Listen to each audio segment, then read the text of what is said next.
it's emergency podcast time because the roster for the October friendlies for the U.S. men's national team has just dropped. And we're here to talk about it on Call It What You Want. I'm Jimmy Conrad alongside Charlie Davies. And Chuck, it is all popping off. We have 25 names. That's one more than the roster from September. And I think we should just whip through it really quick. What do you say? I'm just going to whip through it really quick because I want to get your thoughts. Yeah. We're hanging out here on YouTube. So hit like and subscribe and do all that good stuff. We're going to go on the Golazo Network here pretty soon. But we got Ethan Horvath, Patrick Schulte, Matt Turner. We're also part of September. We're adding Zach Steffen this time around. Okay. Marlon Fossey, Christopher Loons, Mark McKenzie, Tim Ream, Anthony Robinson comes in. Miles Robinson comes in. Joe Scally and Austin Trussy also are here. Richards is out hurt. And Caleb Wiley is being replaced by Jedi. Midfielders, Brendan Aronson, Busio, Johnny Cardoso, Weston McKinney, Aiden Morris, Yunus Musa, Malik Tillman, no Luca De La Torre, and we have no Gio Reyna, who is hurt or coming back from injury. Weston comes in for him. And then we have Flo Balogun, Ricardo Pepi, Pulisic, Sargent, Timo Weah, and Haji Wright. Timo Weah comes in. Initial thoughts. We only got about 30 seconds before we go over to Golazo Network. What are your thoughts on this? I'm not surprised. I just can't wait for this group to get together and see how Pochettino, sets them up. So for me, I'm happy for Zach Steffen, and we'll see how it goes. It's going to be awesome. All right, we're going to come back with the Golazo Network, so don't go anywhere.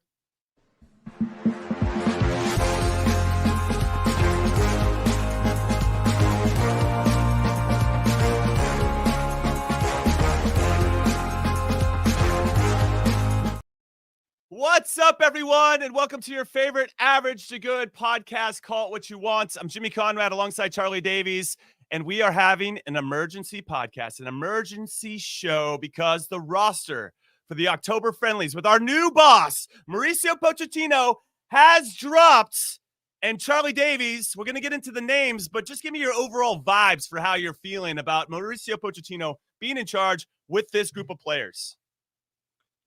For vibes, I'm excited. Let's get going. We've been waiting for this to happen for a long time. We got the manager we wanted, manager in terms of the accomplishments that this guy has, the talent that he's developed, the talent that he's coached, that he's managed. Let's go. Let's get him on the sidelines and see what he thinks of our group and what's the best formation. You got to expect the process. He's going to be tinkering. He's going to bring in guys, see how they look, how they fare with his training methods, and then we go from there. Yeah, I'm excited to see what he brings to the table. And as a reminder, if you're watching on the Golazo Network right now, you can catch all of Call It What You Want's full roster reaction on the Golazo America YouTube channel. All right, let's get into this roster now, shall we? Because we had 24 names that were unveiled to us in September, and now we've got 25 names with some notable players coming back into the fold. Jedi Robinson comes to the forefront. Weston McKinney back into the team after not being available for September. But let's start with the goalkeepers, shall we, Chuck? Okay, we're going to do this line by line, everyone. We got Ethan Horvath, who unfortunately is not starting regularly for Cardiff. Patrick Schulte, who's doing good things, continuing to win a lot of things with the Columbus Crew. Zach Steffen is back into the team. What? We need to know if that would ever be possible, but he's found himself back in. This feels like a do or die moment for him, Chuck. And then Matt Turner from Crystal Palace, the number 2 there. This goalkeeper position feels as wide open as ever. Chuck, what are your thoughts on these selections? Well, I think we all knew Patrick Schulte was going to get called in just because he's starting to, play well. He's made big saves. I think he's a good shot stopper, but with his feet still iffy, although Wilfred Nancy wants him to play at the back. I think he's developed, but still a ways to go until you feel comfortable with the ball at his feet. But one of the premier goalies in Major League Soccer. Matt Turner, this is a big moment for him to play under Pochettino, not playing at Crystal Palace, trying to figure out what his future looks like. And does he most definitely needs to be playing, and he's not going to be playing up until January at the very minimum. Zach Steffen, Colorado has done extremely well this year considering where they were last year. I think his high moment of the season was in Leagues Cup, and if you're looking at their recent results, he's he's had some rough goes. I mean, they lost to Minnesota 3-0. They lost to Sporting Kansas 4-1. That's why are you bringing up old stuff, Chuck? Let's look forward. Why are we looking back? This is September 28th. What are you talking about looking back?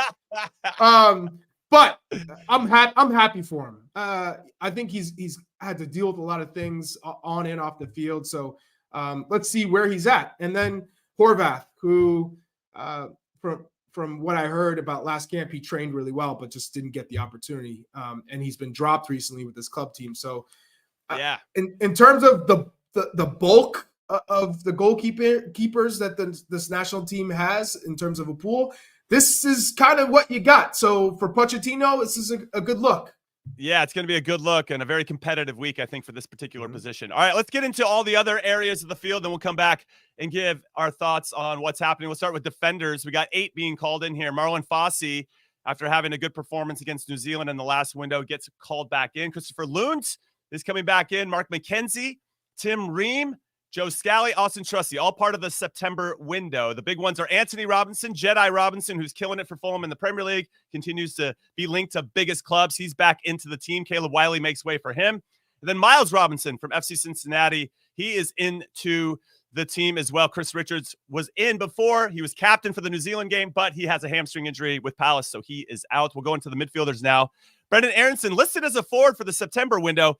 Now he's listed as a midfielder, playing the number 10 spot for Leeds and doing it quite well this season. Busio comes in from Venezia, having a good start to his Serie A campaign, filling in for Luca De La Torre, who we don't know if he's hurt or not. Hopefully we get some more clarification there. Johnny Cardoso's in. Weston McKennie making his appearance for the team after the summer, his first time. Gio Reyna out right now, and I think that's due to an injury as well. Aiden Morris back in, Yunus Musa, Malik Tillman all coming back in after the September window. Then we'll get to the forwards. And now we're adding. This is our one area where we're adding a player, and it's Timothy Weah. Everybody else is the same. You got Flo Balogun, who's scoring goals. Ricardo Pepe scoring goals. Christian Pulisic scoring goals. Josh Sargent scored yesterday against Leeds. Haji Wright scored yesterday for Coventry. So everybody's scoring goals in this department. So a lot of big distinctions. Now, as our resident number 9 here, Chuck, let's go with the forward. Yeah. I'm excited. Go ahead. Who do you think he leans towards to start in this one? Pulisic's obvious. But Balogun. Maybe, okay, Balogun's obvious to me as well. And then on the right side, if we play a 4-3-3, you're thinking Weah is going to be the one who gets the run there. Interesting. So not much of a difference, I think, from this standpoint. But we got to remember, yes, we'd love 2 strikers to play, and if everyone's playing well and hot and scoring goals, that's when you're going to throw out another striker. Right. I'd love to see what Balogun and Sargent look like, what Balogun and Pepe look like. I'd like to see, those type of options. But I think because Pochettino is so used to playing in a certain way, he's going to start out with that 4-2-3-1, which we've seen him do with Tottenham. That's when he was probably peak Pochettino. When you think about the results that he was getting and the success that he's having, it was in that 4-2-3-1. Okay. Does he play that system and say, you know what? Maybe that doesn't fit this group. Maybe I'm impressed by Balogun and Sargent or Pepe, and I feel that they all need to be on the pitch. It'll be interesting to see. Maybe he goes, we can play with wing backs. I like the center backs that we have right now. And you also have to remember Chris Richards is out and Cameron Carter-Vickers is out. And those 2 would both be called into this camp if they were healthy.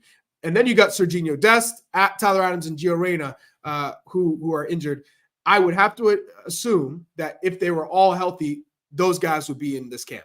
Okay, so let's talk about the formation then, because I'm curious, given Pochettino's history of playing a 4-2-3-1, who would be the 2 midfielders do you think that would sit in front of our back 4? Because Tyler Adams, as you mentioned, is not available, right? So do you have I guess in one of those 2s, I'm asking, do you put more of an attacking-minded midfielder and have somebody that sits, so you could have a Cardoso who sits and then maybe an Aiden Morris who also can sit? You think Cardoso is going to play after the last camp? I don't going to start, and he's not playing with. It's a clean slate for everybody, Chuck. And he's not playing Real for everybody. He's not playing with Real Betis either. I'm just using him as an example. He's in good form. What's your 2 then? Give me your 2. It's obvious. It's McKennie and Musa. That's who's going to go. They're not. Neither one of them is a traditional 6 protective back 4 type guys. Guess what? It's Panama. Oh, you can't give disrespect to Panama. They We're just not beat us playing in the Copa America. Yeah, sure. It doesn't matter. It's going to be McKinney and Musa. You know it as well as I do. Okay. And I wonder then what the responsibilities are going to be. I do want to say we're going to have a new manager bounce. We're going to see guys running harder than they've ever run because everybody's trying to impress this new coach. So if all of a sudden you're playing a position that you don't normally play, you're like, I'll do whatever. I just want to be on the field. I want to impress Pochettino and his staff. So I think we're going to see really good attitudes from everybody, even if they're not happy with exactly what's being asked of them at the time. But I'm curious in the 4-2-3-1, the two that are going to sit, if that's exactly the formation he goes with. And then who would you put as the 10? If you have Pulisic out wide, then it's going to be one of three players: Tillman, Busio, or Brendan Aronson. Those are the three options. Okay, but then who do you want to see? Well, I guess putting him on the spot. No, I mean, from last camp, I thought that was the best I've seen Malik Tillman play, and every time I've seen him play with PSV, it hasn't transferred to the U.S. men's national team. It's been too slow. He hasn't had the decision making, which is a big issue when you're watching guys play. You see what's the speed of play. I think for Aiden Morris, that was a big challenge for him, was going from Columbus Crew and Middlesbrough, but either way, playing at the U.S. men's national team level and playing quickly. Because every time he got the ball, he was thinking and he was late. And next thing you know, it's a turnover. And you could just see he was trying to keep up and it wasn't working. But as time goes on, you eventually, it clicks. And I think for Malik Tillman, he started to show me that it was moving in the right direction. So I would be absolutely okay with Malik Tillman getting another run at the number 10 position. No, I agree that Tillman's shown something, obviously, with PSV, but when he got to play in the Champions League against Juventus, which is a big opportunity for him to be like, all right, I want to be the guy in the biggest moments, I didn't think he showed that much. So I'm very curious to see how he plays in this if he does get elected to start. Brendan Aronson brings you something, right? You know, you're going to high press. You're gonna get a ton of energy, and obviously he's trying to pick his spots a little bit more, so I appreciate that. So we're gonna have to wait and see how that all goes. But we're all really excited about how these players are gonna perform under Mauricio Pochettino. His first roster has been dropped. All right, we're gonna sign off on the Golasso Network for now, but make sure to catch the full Call It What You Want reaction to this roster on the Golasso America YouTube channel or wherever you get your podcasts. And for everybody on the YouTubes, we're gonna be right back. Yeah, type away.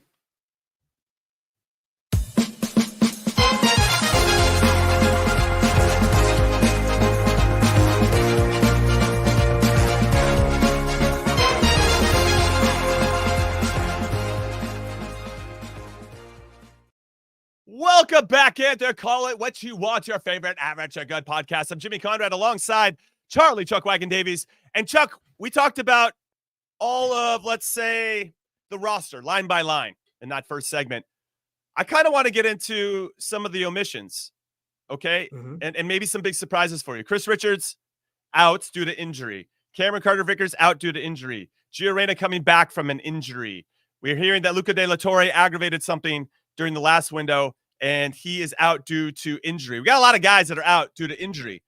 So for me, the big name left out, one that I expected to see, given that we have a lot of injuries, is Tanner Tessmann. And I thought he played well for us during the Olympics. He was solid. He was the captain, right? Demonstrated a lot of the intangibles that I think our full team could use, right? It's a good presence, a good leader in that area of the field, which obviously Tyler Adams has in spades, but he's always hurt. This was a big opportunity, I thought, for Tanner to get into this group. If he can't get into the top, 7 or 8 midfielders when everything feels so wide open. Jimmy, patience. I'm just saying. If I wanted to get emotional about one choice, I was just surprised that Tessmann didn't get in. All right. And I know he's had a good situation with Lyon, but he's not starting regularly. He just had his first start right recently. Let's start slow, okay? There's no rush here. All right, is everybody hearing this? Oh, yes, That's telling me to like be quiet, like slow it down.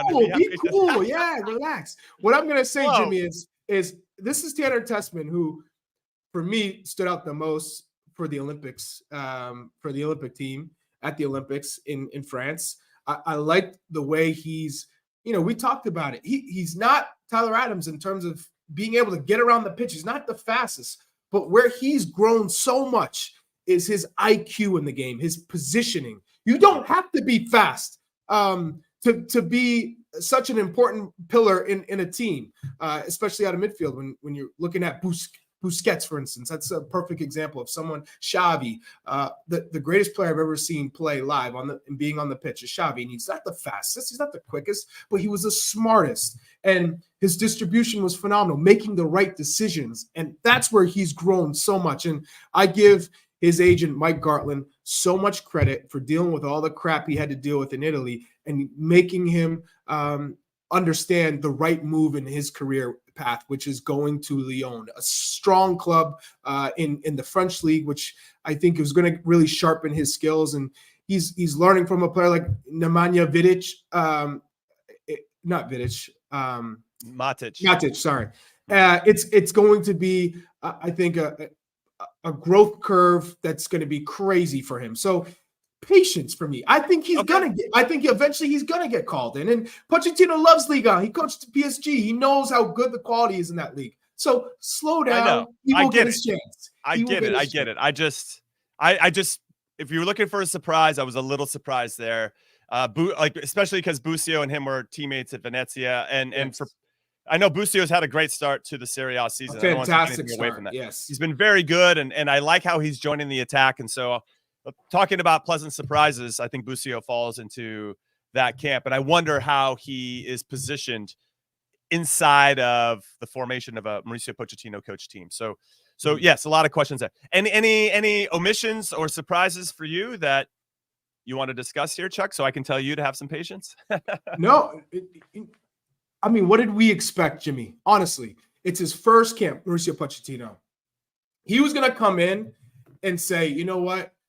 I don't really know the American players inside out. I'm going to get help. So he got help, obviously, from the staff members at US Soccer. And you could see that there wasn't going to be any major shakeups. There's no big names that are coming out of left field, where you saw a Jurgen Klinsmann come in and say, how about Miguel Ibarra? I'm going to throw off this whole ecosystem. Jordan Morris, someone from ISL, college, right? That's like oh, shit. I think we always knew Mauricio Pochettino was going to have a measured approach, and there's not going to be any crazy surprises. He's going to get to learn and know the squad, the key players in the squad, and then he'll take it from there. So again, patience. Easy. Be excited. I'm optimistic. Be optimistic. Let's go. Okay, Brandon Vasquez would be another name just because he offers a different type of player profile to what's been called in. And to your point, there's plenty of time for these guys to – I still feel like the radar is different. Everything still feels wide open. However, I do think there's a slight advantage the more that you're around a new coaching staff to make that really good first impression. Now these guys have to work a little bit harder if they're on the outside to get that first impression. All right, let's talk about center back pairing because I'm not sure who you go with. Tim Ream made the move to Charlotte FC, and he didn't look great in the Canada game. He's not great for Charlotte either. Nope. So do you go with him? I think that's a name that Pochettino knows. Obviously, you can trust somebody like Tim Ream because of his experience and everything he's seen. And so I was curious about that.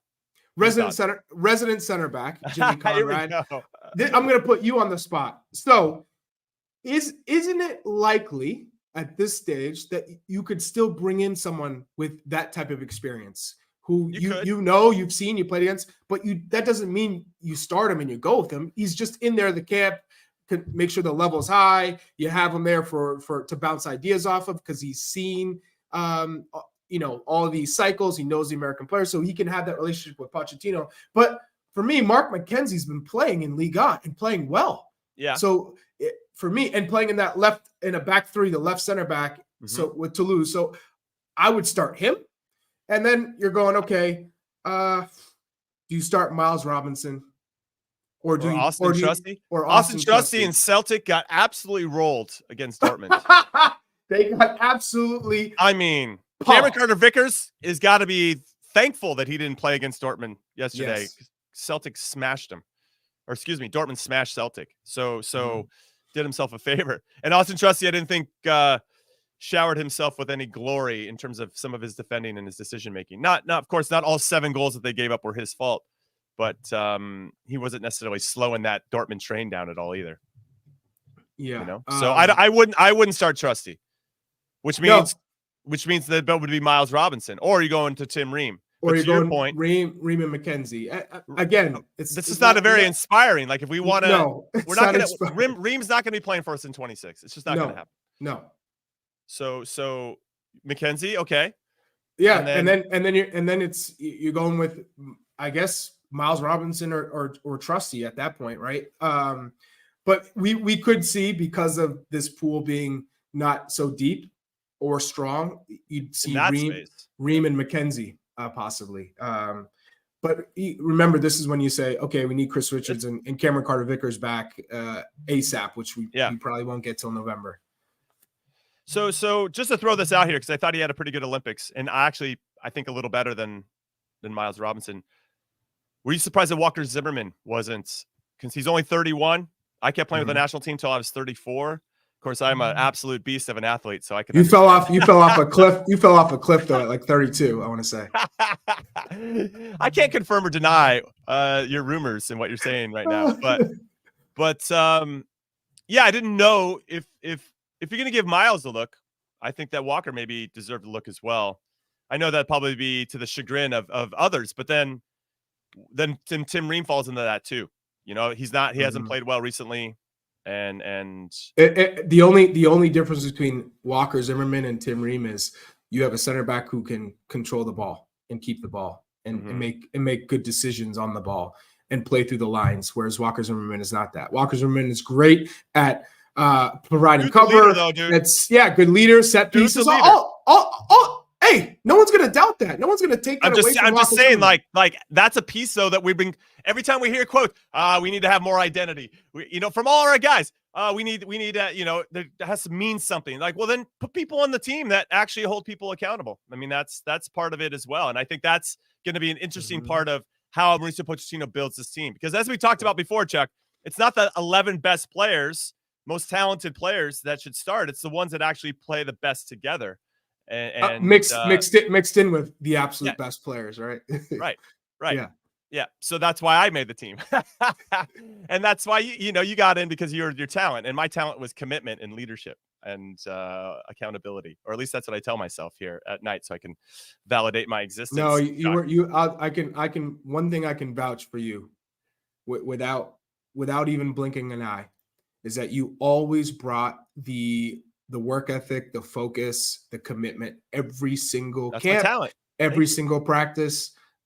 So in terms of guys that I looked up to just by the way that you carried yourself and you were a top professional, I would always pen you down for that. So I'll take that. I'll wear that as a badge of honor. Thank you, Chuck. So I guess in some ways I bring up Walker because touch of a Tin Man though.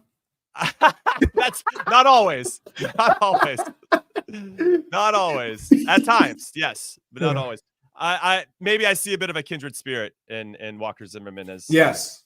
So I think I have a soft spot for him for sure. I'll just admit I have a soft spot for him. So I'm a little disappointed that maybe he couldn't get a look, given that we're a little thin in that area of the field. I'm excited though with regard to how this team is going to perform. I talked about it a little bit in the first segment, but people are going to be not necessarily on eggshells. I think eggshells in a positive way, where I'm curious how the emotion of the team is going to change and the focus of the team. That's a really good word to use. The focus of the team is going to change now that the demands and hearing a different voice, right? This is what we were clamoring from before when Greg Berhalter was in charge. The players just need to hear a new voice, and now they're finally going to get it. And now we're going to finally see what that looks like, Chuck. So I'm excited about that part of it. I'm super excited. We talked about wanting a coach who's going to inspire and motivate and also knows what the hell they're doing, right? It's having the right balance. I think Pochettino is exactly that guy we've been waiting for. So all we can do is sit back and watch and hope that it takes a short amount of time for him to understand the group and get the most out of this group and give them an identity. For me, that's so important, is establishing an identity, a philosophy, a playing style, maybe saying, hey, this is typically, no matter who we play against, this is what I expect from you guys, A, B, C. Now, depending on if we're playing Jamaica, Panama, Canada, Mexico versus a France, Holland, or Netherlands, Italy, Spain. This is what you need to bring to the table. And this is how we're going to change sometimes in certain instances. That's what I would hope that he can establish in the short term, right? And then by the time the next Nations League semifinals and finals comes around, which obviously you have to take care of business in November, but next March, the picture starts to get clearer for not only the team, but for all of us watching. No, great point. So let's talk about goalkeeper, because I'm curious as to who you think should start. Hit us up at Golasso America. Hit us up in the chat right now on YouTube. Who do you think should start in goal for this particular game? And were you surprised that Gaga Slonina, who was just on our last show, wasn't in this team? What do you think, Chuck? So should we take the Mikey Veras approach, and the guys who train the best will get the but maybe in the goalkeeper position. No, but the worst idea. What's funny about that is I heard Ethan Horvath trained the best last camp in terms of keepers, and my man got no burn. So he got no burn. Burn. So Mikey Vars is full of shit, is what you're saying. Yeah. So basically, that was a load of shit, is what I'm telling you. But the Mikey Vars slander continues here. Yeah, on the he can't get away from it. He can't. But I think it's going to come down to Schulte and Turner as the number one, and whoever competes, whoever can impress the goalkeeper coach, because that's ultimately how Pochettino is going to assess it. He's going to say, I'm going to trust in my goalkeeper coach to make the right decision, to say he thinks person A should start, and that's who we should go with in the immediate future. What's interesting for me is Pochettino going to be a coach that wants to play out of the back? Remember when Greg took over and he tried to have Zach Steffen be our playmaker, our number 10, which drove me absolutely insane. I don't want to go back to that, and I think that'll be probably best for our current player pool. And then he kind of had to be honest, because he didn't have to, but if you're saying, okay, maybe I can help Zach Steffen too, because that's how Manchester City plays. That's how Ederson plays. Now, he's not Ederson, but if you're in that system, that's what you're expected to do, right? To a certain extent. Okay, I get where you're coming from, but the national team shouldn't be like a training vehicle for. I'm just throwing that out there. That's all I'm saying. Also, with regard to Gaga Slonina, I forgot he plays in League One, and they don't stop playing through the international break or window. So he'll have 2 games that I'm sure are a little bit more important for him to get games than to come to practice and watch other people play, because I don't think he would be starting for us. All right, we're going to take our next break. Call it what you want. When we come back, apparently Jurgen Klinsmann was on Kicking It. We're getting a little preview of that, and then we'll talk a little bit more about this U.S. men's national team roster. Do not go anywhere. Baby, we are gonna start a fire. From world-renowned clubs simply devastating to worldwide stars, Wrexham have done it. This incredible ride continues. The English Football League on CBS Sports Network, and stream every match live on Paramount Plus. With Landon, the discussion was not his capabilities, what he could have given to any team at any time, because he was a fantastic player. The decision why we didn't take Wanda to Brazil was simply that 2 years prior to the World Cup, he took a year off. Then it took him very, very long time to come back, So that was a very slow season he had then with the Galaxy to come into the roster. And we had to make the decision basically 2 or 3 weeks prior then to go down to South America. And at that point in time, we just made our evaluation and said, you know what? It's not fair now. We all know what Landon can do, but it's not fair to the other guys that worked their backs off all this time, and solidified their spot. And we just think in that specific moment in time, the other ones are ahead of him. I cannot buy what he's selling, Chuck.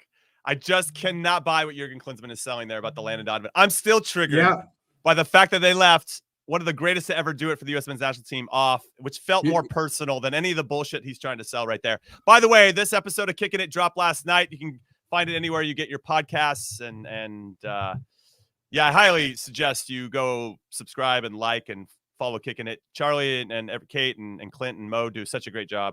And the production team, excellent stuff. But your thoughts on this whole Jurgen Klinsmann interview? I thought, Jurgen was very zen throughout the interview process. And this is the first time we really had a proper conversation with Jurgen before the episode and after. And he's a very pleasant guy, very happy-go-lucky. And he was honest. Essentially, he said he didn't feel it was right that he could take Landon, given that Landon took time off and basically was like, I'm going to not play with the U.S. men's national team. I'm going to leave and take time for myself. And then when he felt the time was right on Jurgen's time, on Landon's time, that he said, I can come back in the team. And he felt that was disrespectful to the team and that he didn't earn the right to do that. And from that standpoint, okay, I can understand if a coach says, hey, the team doesn't evolve around you. And I think that's kind of what happened. He's like, you think you're a diva, that you can make the decisions, and that's not how it works on my team. Now, do I think Landon should have been on that team? I absolutely do. And it's easy to say, well, if Landon Donovan was in that position instead of Chris Wondolowski, does he finish? Yeah, he would, because we all knew Landon had ice in his veins in those certain moments. He was made for those big time moments. He just had that knack for being clinical in those moments where we could count on him. So do I think in 2010 and 2014, we as a country, as a nation, should have gone further in World Cup? Absolutely. Now, did Belgium absolutely batter us? Yeah, they did. But the U.S. men's national team was resilient in that game, and we actually had the chance to win. So, it's one of those things where I really appreciate everything Jurgen had to say, because let's be honest, he was a world-class player, and he transitioned to a coach in a short amount of time and got Germany to a third-place finish. And so can you help me with the timeline? I'm still triggered. Yeah. So Landon took his break in 2012, right? And because in 2013 he got called into the Gold Cup. Yeah. We ended up winning the Gold Cup in 2013, and Landon has 5 goals. He's tied for the Golden Boot. Mm-hmm. It sounds pretty committed to me. Okay. Yeah. And then okay. So Julian Green comes in with no experience, and as time has proven, wasn't very good. And then you have Brad Davis was another one who I like Brad, and I've known him for a long time. He brings something different. He's got a spicy left foot. So on set pieces or whatever, I could see his value. Chris Wondolowski is he also had 5 goals in that 2013 Gold Cup. So obviously he's a natural goal scorer, and he took me to school a couple times in MLS, and so I value his movement in the box. But Jurgen also brought an injured Aaron Johansson, which I don't think gets talked about enough. So shout out to Ivis in the chat about this, and we've talked about it in person too. The Aaron Johansson one is like, you bring an injured guy in when you had a healthy Landon Donovan. It just felt more personal than whatever Jurgen's saying here. I just mm-hmm. I don't know. Well, either way, he had his reason, and he didn't take Landon, and I think it backfired. So I agree. Good. I'm glad we're on the same page, Chuck. I think at the end of the day, right, you have a massive, you have 2 massive personalities and 2 accomplished people, and they butted heads in the end. Right. Well, apparently, just look at Karim Benzema. I mean, not the best person, but that's an elite talent who wasn't brought to a World Cup, right? And then they end up winning, and everyone's like, oh, France can't win with Olivier Giroud as a striker, and who didn't actually score a goal in the whole entire World Cup run, and they won. So sometimes those decisions work out, and sometimes they don't. Yeah. No, that's really well said. I appreciate that. I like the Benzema example too. You're really smart sometimes, Chuck. I appreciate you, bro. All right, let's talk a little bit about the Champions League, and we're going to get into the results and how players played a little bit more tomorrow. But the big question for me was, why was Mauricio Pochettino, Chuck, at Arsenal versus PSG when he could have been at Leverkusen, AC Milan to watch Christian Pulisic? He could have been at Dortmund Celtic to see Austin Trusty, or he maybe even CCV at that point before he got hurt. PSV 1-1 against Porto. He could have saw a couple Americans playing for PSV. Mm-hmm. Ledesma, somebody you were clamoring for to be not in this camp. I mean, why do you think he was at Arsenal PSG? I mean, I know that he coached PSG, and it's probably a sexier matchup than some of the other ones I've mentioned. But. He lived in London. He coached PSG, and he wanted to watch a good football match. That's it. I mean, we don't have to think about it. He said, "What? You think I'm going to these places? You think I'm going to go scout? I'm here chilling, bro. I'll have my my assistant coaches and scouts go watch those guys. I love that. That's hilarious. So yeah. I wonder how much scouting he's been doing, Chuck, to be honest. Because as I have written behind me for people that can't see it on my sign, it says "Meet the new boss, same as the old boss." And that's a lyric from the Who's "Won't Be Fooled Again," but it's because the roster looks pretty similar. And we had a conversation before the show started, Chuck, more about what was he supposed to do? This is his player pool, right? It's not like it's a club and he can start to handpick a little bit more of who he wants to see. You know what I mean? Yeah. I mean, yeah. Essentially, that's exactly what it is. This is such a big opportunity for these guys, especially the ones that are on the fringes, like a Busio, for instance, or even a Fossey, to come in and be, this is it. This is such a big moment. The other guys that are a little bit more established, they're going to get more than one opportunity. But for some of these other guys, it could just be one window. And I wonder, and this is where maybe you and I said it, I'm sure we have or thought it over the years, but you get into a situation where you come into a camp and this is sink or swim time. I remember we played against Germany. It was 2006. It was a friendly. It was maybe a month and a half before Bruce Arena and Glenn Meyernick and those guys, rest in peace to Mooch. That guy was amazing to name the roster. Okay. And I knew that this was it. Playing Germany in Germany, like if I could prove that I could hang with a top national team away from home and be somebody that Bruce could count on, I'm feeling pretty good that I'm going to somehow sneak onto this roster. And it was 0-0 at half. And I thought the first half I was pretty good. And the second half, it wasn't so good. And Greg Berhalter was actually playing next to me. And he played, as I went back and watched it a couple years later. He played a little worse than me. He didn't get named to the team and I did. But these are those moments. And I flew home from that game going, and me and Brian Ching were on the same flight going, I think that's it. So we both had like a beer on the flight because like we didn't think we were going to make the team at that point. We didn't think we had. Where you go with this? Well, we just didn't know. Did Greg sabotage you? Like what? No, well, who knows? but that's more of a Reina thing, I think. The sabotage. Oh no! Now you walked me into that. It's low hanging fruit, easy joke. No. I should say before I get to the Chingy part of the story of flying home with a beer, and maybe I've shared this before with the community here, but I got into the elevator after the game, and it was just me and Casey Keller. And when you're looking for a little bit of feedback from a teammate, like, oh man, it was fine. Keep your head up. We're all going to benefit and whatever, some kind of positivity. Casey was not in the mood to give me any kind of positivity. He played for Mönchengladbach at that time. I think he was embarrassed that we gave up 4 goals in the second half. So was I. We lost 4-1 in this game.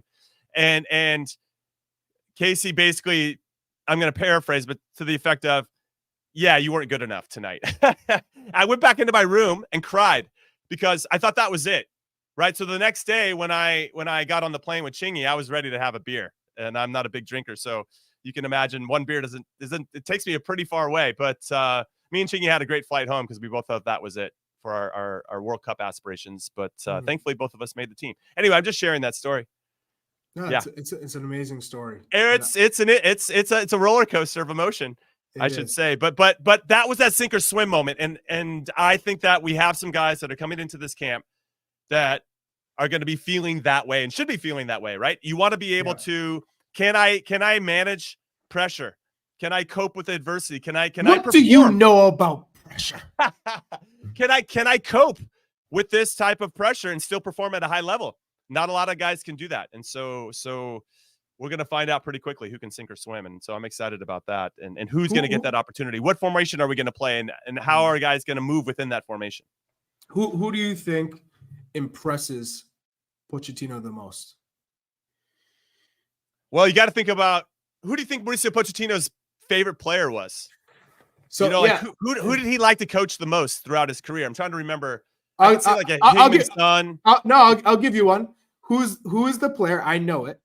Who played the most under Mauricio Pochettino? Which player played the most under Mauricio Pochettino of all the clubs career? He's coached? Yep. Well, 5, 4, 3, Harry Kane, 2, and Christian Eriksen. Christian Eriksen. Mm-hmm. Interesting. He's played the most matches under Mauricio Pochettino. So, in that sense of a player like him, I think a Gianluca Busio. I know. I was about to say the same thing. Oh, there you go. Hey, like a player in that sense who could benefit the most in that player profile type. You got to think about potentially a Weston McKennie, potentially a Tyler Adams when he gets back and healthy, potentially a Yunus Musa, because Musa is in a really difficult situation now at Milan. One, I don't think Fonseca is the right guy to begin with, but to Johnny Reinders, is he going to play over him? No, I don't see that. And they just brought in Fofana. So if you're looking at his options to play, whereas, prior to that, you felt that, okay, Yunus Musa is going to play a great deal with Milan. It just feels like Pioli liked him and saw his value and played him much more than what Fonseca is doing now, because it's almost like he's a guy that they're going to plug in if somebody gets injured, or plug in if, they want to add another midfielder to the game. If it's late, Okay. Yeah, So, no, I like this. Let's use Yunus Musa as an example, because I think he is a player that can still be molded, right? I think what we all value about Yunus Musa, even when we look at it, if he's trying to pass the eye test, he can do a lot of things. What he does well is what I think he leans into maybe too much. He tries to dribble out of a lot of situations, and that doesn't always lead to success. But when it does, you're like, holy crap, where's this guy been our whole life, right? So it's like a high risk, high reward. However, I wonder if Pochettino can say, hey, listen, we value that part of your game, but we also need you to develop being a more thoughtful, maybe deep line playmaker, or we need you to be able to pass out of these situations as opposed to trying to dribble out of them. And the reasons why are X, Y, and Z, because it allows Timo Weah to actually be in the pocket of space that you're trying to run into, or it allows Serginho Dest, who could be overlapping you out on the right, to you're not running into his space and taking away the opportunity for us to hurt a team or create a numerical advantage because you're not running into his area. I just wonder if Yunus Musa is someone that Mauricio Pochettino could mold into the type of player, not like Christian Eriksen, but maybe like there's some elements of, hey, I really like this part of this player profile. Can we add that to your game? And when I look at our player pool,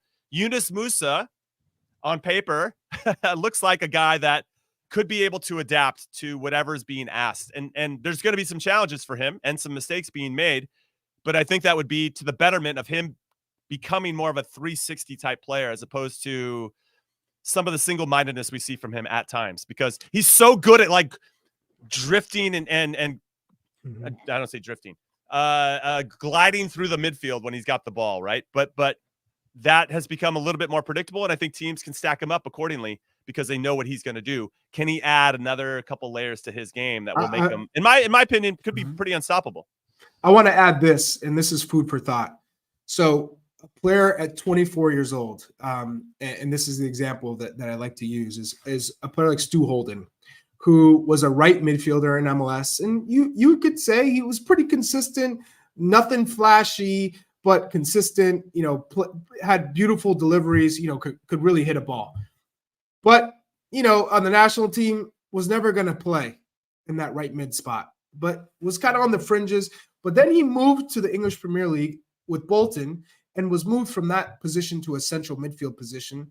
And at 24 years old, we saw a change in the way he played and having an impact in the match, because my man never got tired, box to box, and not only was a good tackler, but he developed in the midfielder as someone who could make late runs out of midfield and score goals. So that I want people to understand. If we're talking about Yunus Musa, who hasn't been good this year, but supremely talented, much more talented than most players that I've ever seen come through the national team in terms of his ability to beat anyone off the dribble in midfield. Obviously still has a long way to go in terms of development in the attacking third, but these guys are still so young. I know. We have no idea if the right coach comes into their life and develops them and plays them in a position to see them grow and fulfill their potential. So when I look at Timothy Weah, who's played in all these different positions, can Mauricio Pochettino say, you know what, this is where I think you can excel with the national team? And next he takes off. Gianluca Busio. I've seen some people in the chat say, hey, don't compare Christian Eriksen to Gianluca Busio. I'm not saying it's like for like. I'm saying the player profile, someone who's small, pretty good on the feet, can play through the lines. Not the fastest, right? Not the best fastest, athlete, right? But thinks the quickest, right? Yes. That's what you're so. talking. those are, so you want to see Mauricio Pochettino. The reason why you get so excited about a coach like that is because he's had so many different types of player profiles, and he's been able to develop players and maybe play them in a position that's maybe outside of their comfort zone, and then they excel. I mean, I look at like a Dele Alli, a player like that, finding the right position for him. So I'm excited to see what he does with Weston McKennie, Musa, Weah. And then does he stay with this 4-2-3-1 or does he evolve? I don't know. Does our team need to evolve with a new formation to try something a little bit different? We could argue that as well. I do want to throw out there that Yunus Musa is 21, Chuck. For me, and I know playing a center back is a little bit different, but I didn't feel like everything started to click for me till I was about 25 or 26, where I could just... That's what I'm saying. I just wasn't worried about my own game. I mean, I was in my own head up until that point. And then when I started to get more confident, then I could start to actually lead and put guys in good positions to make plays, which made my job easier. And then I started to stand out. And then I got called into the national team. So he's only 21. So I feel like he's still a work in progress. I mean, we're all a work in progress ultimately. I don't know how deep we want to get philosophically here, but I would say that there's just something really promising about being able to mold him. And I wonder how Mauricio Pochettino is going to approach him as an example, though I'm speaking about the whole group in general. All right, that's it. We're calling it a show. We are done. What a show. Podcast is over. The best emergency podcast. Let's go. All time. Yes, your best average to good emergency podcast. Chuck, and this is for everybody. One last thing. What would you grade this roster out of 10 from Mauricio Pochettino, his first ever? Now we still know that it's not no Richards, no Randall, no Adams. Well, that's all due to injury. What would you say? So I have to put that into consideration, in terms of the absolute best roster that we could have. So I'm going to go 7 out of 10. 7 out of 10. That sounds right. Like average. It's an average to good first roster. It's average to good. We love that. We love that. All right, everybody. Thanks for hanging out with us. We'll be back with you again tomorrow at 6 p.m. Eastern, 3 p.m. Pacific. We're going to recap the midweek that was and look ahead to the weekend fixtures, of course, for our player pool. Make sure to follow Call What You Want wherever you get your podcasts and take a few seconds to leave us a rating. And if you're on Apple Podcasts, a review, we would love that. Also, drop us a comment on this episode on Spotify. You just have to look below the play button on your Spotify app in full screen mode and tell us what you think about the show, or leave us a question. We'd love that as well. I'm typing to the homies in the chat. Type in the homies. We got plenty of time for the homies in the chat. I have all the time in the world for people in the chat. And I love it. Nobody can trigger me. Hey, nobody can trigger me when I'm this happy. Let's go. Jurgen Klinsmann can trigger me, and Mikey Varas can trigger Chuck. All right, that's it. We're done. Thanks for hanging out with you guys. We'll see you tomorrow. Later.